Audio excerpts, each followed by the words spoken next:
حد اسمه الشندويلي، دوشتونا من اول الصبح الشندويلي. ايه النمرة غلط ولا ايه؟ ولا غلط ولا حاجة، الرقم اللي هو متوشينا من اول الصبح الشندويلي.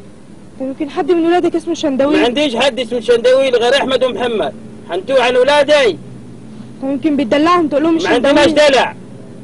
عاوز ايه حضرتك؟ يلا كله يثبت كل حاجة. يلا فين المكتب بتاع السكرتيرة يا ابني؟ عند الاستورج يا بيه. استورج ايه؟ لا يا حبيبي، الحاجة تيجي فورا كلها وتحط لي مكاتب الموظفين هنا وكل حاجة. تعالى يا عم، تعالى عايزك. في تليفونات جات لي. مين حضرتك؟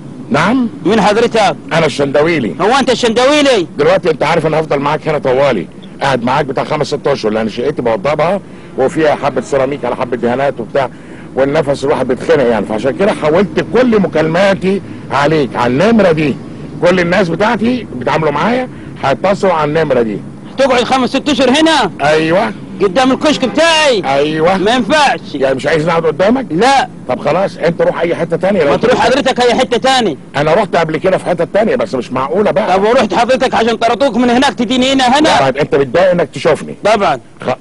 طبعا تتضايق انك تشوفني؟ لا متضايق من المكتب اللي حطه قدامي. لا خلاص احنا هنزحزح المكتب شويه كده ونحط هنا ستاره ما تشوفنيش ولا اشوفك. ما ينفعش حضرتك، حط ستارتك في الكشك. في مثل بيقول مين اللي رص الكراسي؟